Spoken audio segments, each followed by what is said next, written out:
At the beginning of the story, a United States Army Special Forces veteran named Chris, who has just returned to his hometown in Washington, D.C. after 10 years of service. On his way home, he passes an abandoned factory. He was disappointed to see the factory closed, as it used to be a place to find jobs. The local sheriff approached and greeted him while he read the closure notice. When the sheriff recognized Chris, he offered him a ride home, which Chris initially refused. Chris then gets into a police car after the sheriff mocks his arrest. Chris is then reunited with his sister, who is now a paramedic. At home, his mom and dad then meet him, and then he tells them that he is back for good. As they enjoy a meal, Chris then tells his family that he was looking for a job at the factory, but they never told him that the factory was closed. His mother then complains that they didn't suppose to think about that, with such things when his father was laid off at the company. Chris then tries to get along with Pete, his nephew, but Pete has a lot of attitude and leak of manner, then goes without dinner.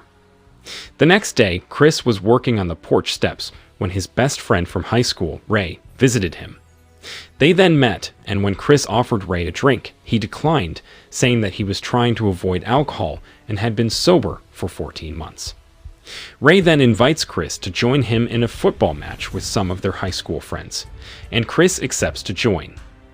Jay Hamilton is then brought in, who comes from a wealthy family who used to own the local lumber mill and now owns the casino in this town. His friends also join the fun. These friends are also the bouncers or security at his casino. Throughout the match, Hamilton's team was very hard and strong. Chris then looked and observed Pete near the bleachers during the game. He was hanging out with some teenagers who were smoking. The game was going well until Booth, one of Hamilton's teammates, took a rough tackling at Chris and make his knee injury. The game ended with everyone on good terms, as Chris did not confront Booth about his rude actions. Chris and his friends were then invited to attend Hamilton's casino. Pete then drove by on his little scooter. And then Chris warned Pete not to meet up with his friends again, but Pete just smiled and smirked, then left.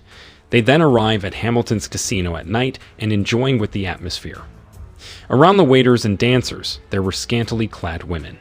They are then met by Hamilton, who directs his servants to treat this group like VIPs and bring them drinks. Chris is ushered into a secluded booth to dance, but he realizes that he recognizes the dancer and looking at her.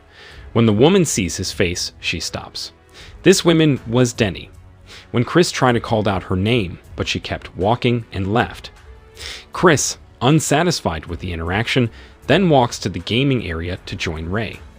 He then watched a dice thief using dice there and confronted him, and the man called security.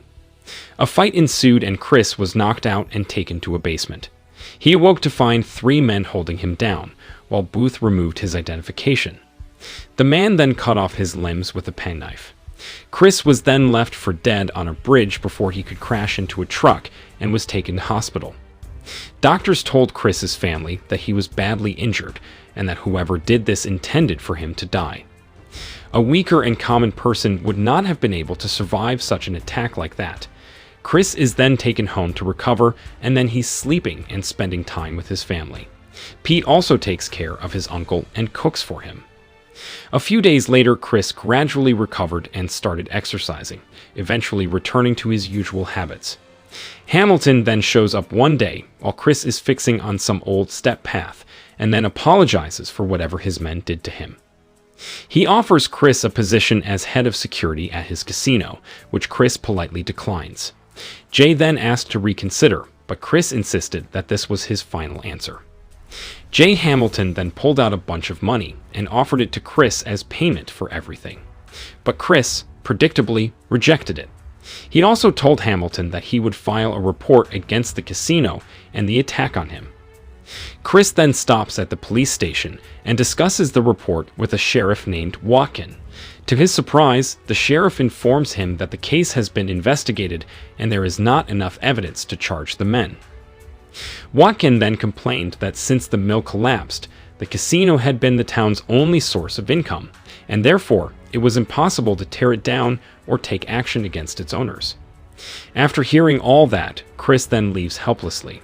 But before leave, he warning Watkin that he will reveal everything. Long story short, Denny visits Chris the next day, and they have a romantic history.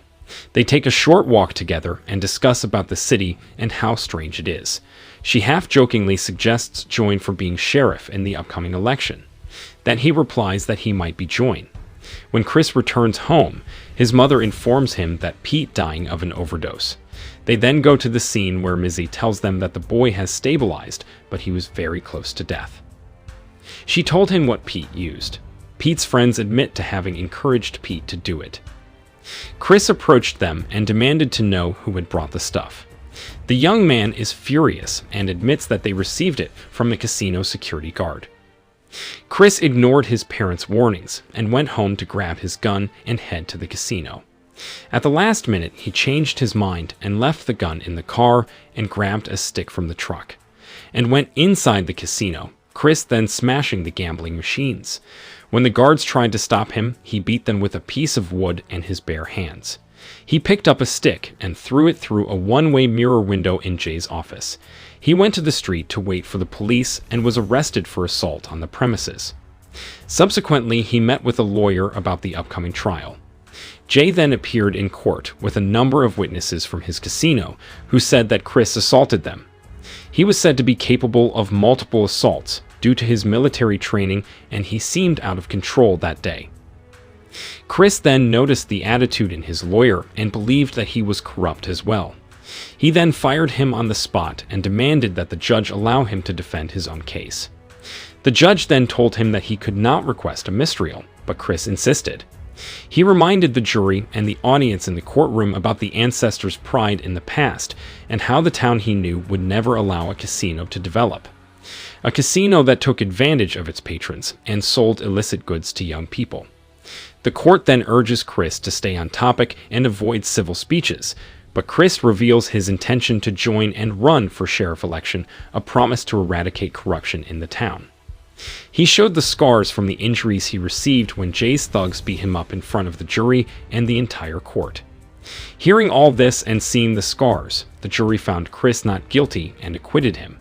The whole town is ecstatic, and everyone starts clamoring for Chris to run for sheriff. Long story short, after being elected and preparing for his first day as sheriff, he climbs into his new sheriff's truck and heads to the police station. There, Watkin assures him that every deputy is a good and loyal person. Chris walks into the empty police station and tells them that they have all been fired. Later, as Hamilton drives his Porsche with his girlfriend, Chris stops and issues a veiled threat. Hamilton often mocks Chris' new authority and tries to bribe him. As Chris walks away, he smashes Hamilton's taillight and orders it fixed. Chris then visits Ray and invites him to become a deputy officer in order to increase his forces. At first, Ray rejects him because of his history of addiction, but Chris tells him that this is exactly the reason why he needs Ray's help. He wants to dismantle Hamilton's illegal empire, and he needs a dedicated army to do so. Ray then agrees, and the two of them destroy the empire one by one, going after Hamilton's men. Ray then admits that the stuff being sold are of high quality, implying that they were produced in a factory. Chris then suggests going and getting it. Ray, however, says that since the person selling it is clean and unrelated, they should trace the supplier. The trail eventually leads them to Booth, and they try to arrest him after finding a package on him to make him talk. While Booth is being watched, Chris and Ray decide to unload Booth's customized pickup truck. They still can't force Booth to give up what he knows, but he warns them that they will get hurt. Chris offers to give his father a shotgun to keep him safe at home, but his father refuses. Chris hands over the gun, and they warn each other to be careful. Back at the station, Chris urges Ray to keep an eye on his house, as he knows Hamilton won't just stay. Denny later visits Chris at the station, knowing that Booth was arrested during the night. Then Chris brings her a homemade dinner, and they kiss after Chris knows that she was quit her job. They rekindle their relationship there, and then they intend to find some food. Suddenly at that moment, Chris' truck explodes, and Booth bursts out laughing. Then the former sheriff and firefighters launch an attack on the police station. They fire at Chris without the knowledge that Booth is in one of the cells. Then Booth quickly realizes, and he also then starts shouting for Chris, to help him out. Chris then ordered Denny to hide in the foundation of the building and gave her a gun. He then approached Booth and took a chance of the situation, forcing him to divulge details about Hamilton's illegal factory. Booth then admits that the factory was made in an old lumber mill, but Booth shot and dies before Chris can free him. Chris then tries to get Watkin and his men back home with Denny's help. Then more of Hamilton's thugs arrive to attack Chris' family, but Ray appears on the scene, and with the help of Pete and Michael, they were able to defend this attack. When Chris arrives, his father then shoots the previous intruder. Chris then drives to the old factory, assuring everyone that everyone is safe, where he finds a fully filled and illegal lab. He stalks deeper into the factory where Hamilton is waiting for him. Chris attempts to arrest him, but Hamilton tricks him, activating a trapdoor while Chris is hung. Hamilton then slams him and saying that he should have accepted the job offer instead of trying to be a hero, as this is his hometown. Chris, however, could pull him up, and they both sink further into the facility. Hamilton then manages to run over Chris, knocking him out and injuring his leg. Chris fled into the surrounding forest, pursued by Hamilton with an axe. While hiding, Chris tried to recover his dislocated bones, allowing him to deal with Hamilton's attack, and he engages in a fierce fight that ends with Chris defeating Hamilton.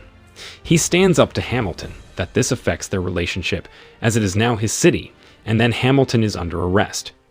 Chris and Ray then shut down the corrupt casino. Ray then sneaks away with some mementos, which Chris humbly berates.